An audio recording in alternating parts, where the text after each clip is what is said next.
Para quem não veio semana passada, nós compartilhamos sobre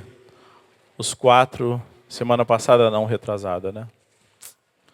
Os 4 extremos do universo. O primeiro extremo foi a maior estupidez.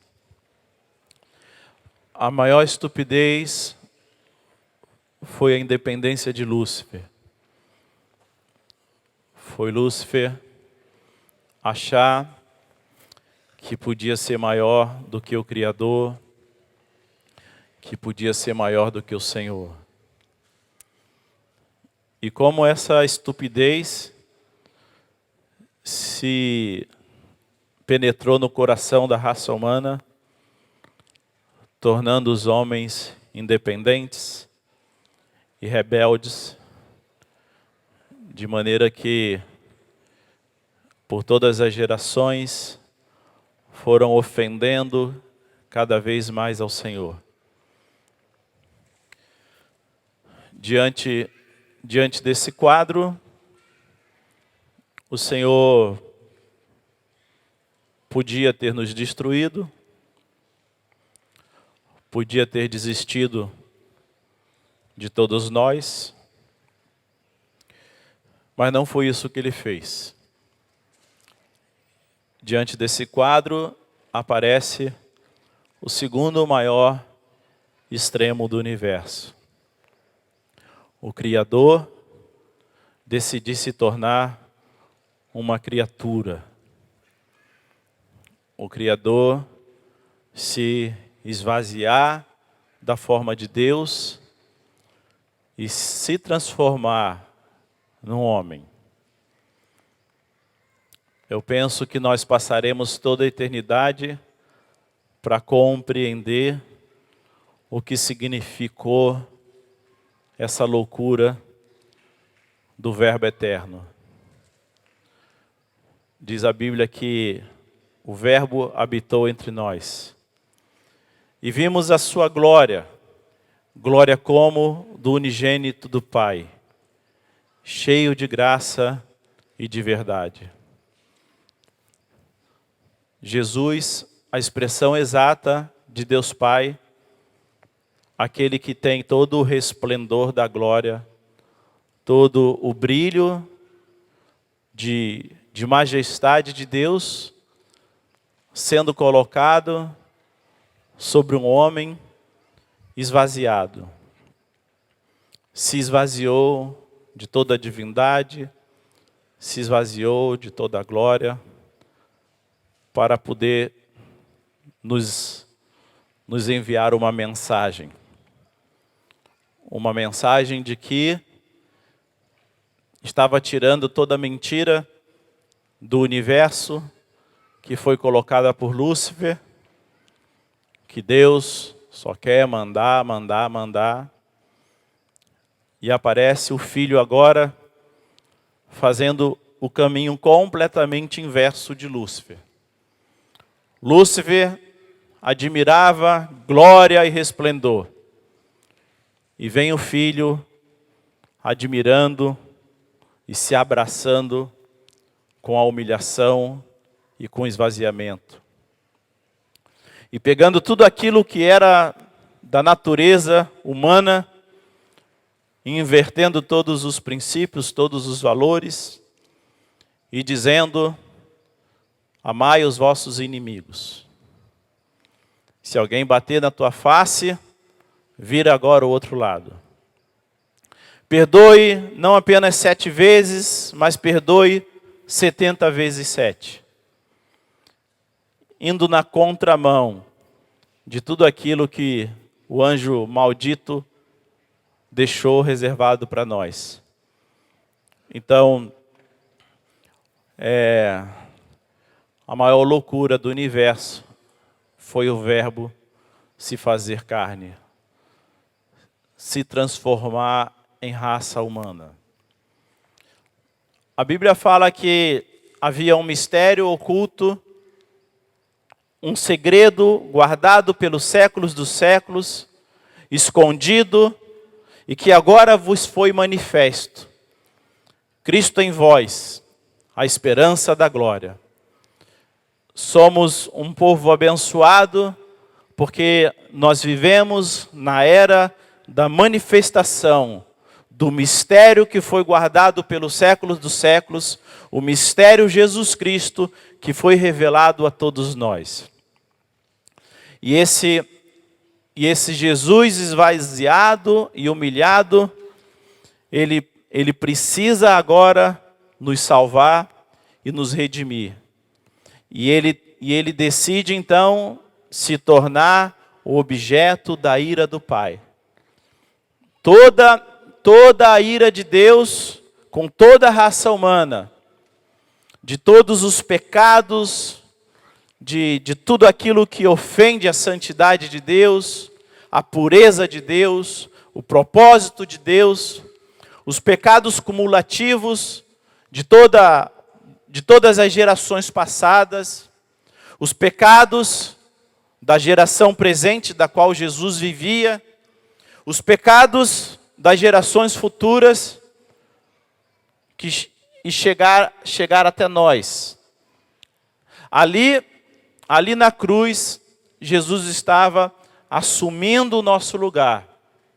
E dizia Jesus no Getsêmani: Senhor, se for possível, passa de mim o cálice da tua ira. Havia algo ali que estava em jogo e que era completamente desconhecido de Jesus, como é a ausência de Deus. Como é se tornar não apenas separado de Deus, mas muito mais que isso, ser transformado num objeto da ira, da repulsa e da repugnância de Deus contra o pecado de toda a raça humana. E dizia Jesus na cruz: Deus meu, por que me desamparaste? Então esse negócio de que Jesus morreu pelos nossos pecados, isso não é o conto da carochinha, isso não é uma historinha que os pastores dizem para o evangelho ficar mais bonito, isso foi algo real, foi algo concreto, não foi nada fictício. Jesus de fato morreu pelos seus pecados, pelos meus pecados. E se não fosse a morte de Jesus, nenhum de nós estaríamos aqui. Então o terceiro maior extremo do universo foi o Calvário, foi o Gólgota. Porque se não tivesse existido o Calvário, se não tivesse acontecido aquele momento precioso, aquele momento onde Jesus morreu e carregou os nossos pecados, irmãos, nós não estaríamos aqui. Não teria acontecido nenhuma das grandes invenções. Eu admiro muitas invenções que os homens fizeram, né? A cura, invenção do avião, o homem e a lua. Ah, quanta coisa linda os homens fizeram, quantas invenções maravilhosas, mas nenhuma delas teria existido se não houvesse Calvário, se não houvesse morte de cruz. Nós não estaríamos aqui. Porque a única escolha que sobraria para o Pai seria a destruição de toda a raça humana. E o Pai encontra a solução: depositar sobre seu próprio Filho toda a condenação dos seus pecados, dos meus pecados. E depois, como se não bastasse, acontece o quarto maior extremo do universo. A grande explosão de vida e de poder. A maior explosão que esse universo já viu não foi o Big Bang, se é que ele de fato existiu. Não foi. A maior explosão que houve no universo foi a ressurreição de Jesus, o qual Deus o ressuscitou, rompendo os grilhões da morte, porquanto não era possível fosse ele retido por ela.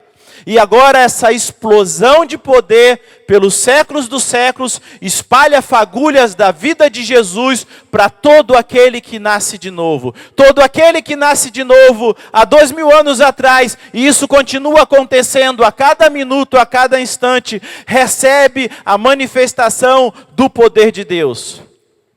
Nós não estávamos lá, nenhum de nós viu Jesus na cruz, mas nós sabemos que aquela morte existiu. E nós sabemos que pela ressurreição, Ele veio morar dentro de nós. Então, todas as fagulhas e todas as partículas, há 2000 anos atrás, estão espalhadas pelo universo espiritual da vida de Jesus. E se alguém for incluído em Cristo hoje, vai receber parte desse poder pelo Espírito, por causa dessa ressurreição. Por causa da ressurreição de Jesus, você tem vitória sobre o pecado. Por causa da ressurreição de Jesus, você não é mais um escravo do pecado, você não é mais um escravo da impureza. Você é liberto e é livre de todos os pecados, inclusive da independência. Você pode olhar para aquela independência, você pode se aborrecer com ela, você pode se desgostar, por muitas vezes ver ela se manifestando dentro de você. Mas você pode também se alegrar no Senhor, sabendo que em Cristo Jesus você pode ter uma vida de vitória sobre o pecado. Porque a lei do Espírito da vida em Cristo Jesus te libertou da lei do pecado e da morte. Você é livre pelo poder de Jesus. Esses extremos têm alguns objetivos. Número 1, um desgosto por aquilo que somos. Um desgosto de muitas e muitas vezes, mesmo já sendo nova criatura. Observar como nós somos diferentes do Cordeiro. Observar como que tem manifestações no nosso coração de querer e gostar de coisa grande. E gostar de quando o nosso nome é falado e quando somos elogiados. E gostarmos do primeiro lugar das coisas. E ficarmos muito chateados se alguém, por exemplo, esquecer o dia do nosso aniversário. Porque esse negócio aí de Lúcifer, de querer coisa grandona, de querer aparecer, está lá, enraizado dentro de nós. E muitas vezes a gente nem para pensar, porque é algo às vezes tão inerente, que você não se apercebe que aquilo ali é manifestação de Lúcifer. Outro objetivo que essa palavra, que esse assunto tem que provocar em nós, é o encantamento com Jesus. Quando eu olho para Jesus, cada vez que eu olho, eu fico encantado. E a Bíblia diz, olhando firmemente para o autor e consumador da nossa fé, Jesus, o qual em troca da alegria que lhe estava proposta, suportou a cruz, não fazendo caso da ignomínia, da vergonha, e está assentado à direita do trono do Todo-Poderoso. Havia uma alegria proposta em Jesus. Em troca dessa alegria, a alegria dele chegar ao Pai e dele dizer, Pai, nós conseguimos, Pai. Não foi necessário destruir essa raça que nos deu as costas. Nós conseguimos transmitir para eles a maior verdade do universo, de que Jesus Cristo é a verdade, é a vida. E só há um caminho para a salvação eterna. Havia uma alegria proposta para o Filho. E a Bíblia nos convida a nós ficarmos todos os dias encantados mesmo com Jesus, dizendo para nós olharmos atentamente para Ele e observarmos o que tem nele e o que tem em mim, o que tem nele e o que tem em mim. Bom, eu não quero mais o que tem em mim, mas eu quero o que tem nele. cada dia mais. O que tem em Jesus que não tem em mim? Eu quero. Olhando firmemente para Jesus. O capítulo 2 de Filipenses, Paulo está falando sobre as relações humanas, e ele está falando para nós não fazermos nada por partidarismo, ou por vanglória, mas considerarmos cada um superior a nós mesmos. Filipenses 2, se você quiser abrir, você pode observar que esse é o contexto. Olha, completem a minha alegria, de maneira que vocês pensem a mesma coisa. Olha, tenham o mesmo amor. Olha, sejam unidos de alma. Olha, tenham o mesmo sentimento. Não façam nada por partidarismo, não façam nada por vanglória. Tudo que vocês fizerem, seja por humildade. Ah, outra coisa, considerem os outros superiores a você. Não tenha em vista cada um que é propriamente seu, mas sempre o interesse do outro. Irmãos, eu penso que quando Paulo estava escrevendo isso, o Espírito Santo deu um clique. E o Espírito Santo falou, eles não vão conseguir, se não houver isso aqui. E pelo Espírito Santo, Paulo nos traz o texto, que diga-se de passagem, é o texto que nos diz com mais clareza do esvaziamento do Filho. Tanto do esvaziamento como da exaltação, porque diz, pelo que também Deus o exaltou sobremaneira, e lhe deu o nome que está acima de todo nome, para que ao nome de Jesus se dobre todo joelho nos céus, na terra e debaixo da terra, e toda língua confesse que Jesus Cristo é o Senhor, para a glória de Deus Pai. Há um homem assentado no trono do universo, Jesus Cristo Rei, Jesus Cristo Homem. E os céus, quando o recebem, diz, levantai, ó portas, vossas cabeças, levantai-vos, ó portais eternos, para que entre o Rei da Glória. Quem é o Rei? Quem é o Rei da Glória? O Senhor forte e poderoso. Ele é o Rei, Ele é o Rei da Glória. Glória a Deus. Glória a Deus. Mas antes de Paulo falar dessa exaltação, ele fala primeiro do contrário. Ele fala primeiro da humilhação e do esvaziamento. Então, da mesma forma como esse texto nos traz uma visão brilhante acerca da exaltação, ele nos dá uma visão mais clara e ampla também da humilhação. Mas a ênfase de Paulo não é a humilhação e a exaltação, irmãos, por causa do contexto. O contexto prova para mim que o que Paulo queria dizer, a ênfase de Paulo não era isso. Mas a ênfase de Paulo era o tende em vós. Tende em vós o mesmo sentimento que houve também em Cristo Jesus, um sentimento tão contrário do anjo maldito, que levou vocês à destruição. Tenham em mente, tenham no coração o mesmo sentimento de esvaziamento, de humilhação, pois ele, subsistindo em forma de Deus, não considerou ser igual a Deus, coisa a que se devia se apoderar, se aferrar. Não! Pelo contrário, a si mesmo se esvaziou. Pelo contrário, Júnior, você tem que se esvaziar. Pelo contrário, Júnior, você tem que tomar a forma de escravo, porque é isso que você é, Júnior. E ele se tornou em semelhança de homens e foi reconhecido em figura humana. E ele se humilhou. Então, Júnior, você também tem que se humilhar.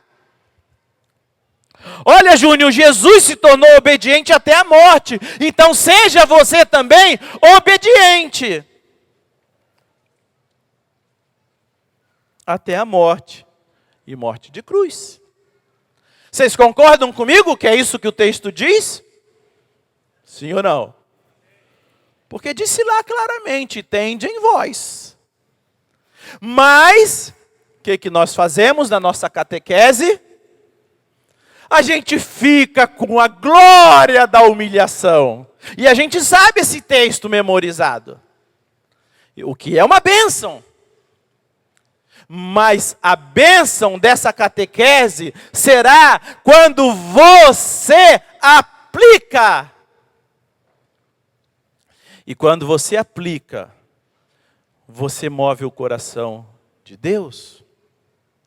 Porque não tem nada que Deus ame mais do que a obediência. Deus ama tanto a obediência que quando Ele vê seu próprio filho obedecendo, Ele não se contenta e Ele dá um berro lá de cima. Esse é meu filho amado. Nele eu tenho todo prazer. Amém? Então, desgosto pelo que somos, encantamento com Jesus e profundo desejo de sermos como Ele é. Senhor, obrigado pelo Teu sacrifício eterno. Nós somos tão gratos a Ti. Nada fizemos para merecer tão gloriosa salvação. Queremos ceiar a Sua ceia, Senhor. Que haja gratidão e alegria no nosso coração de podermos fazer isso agora.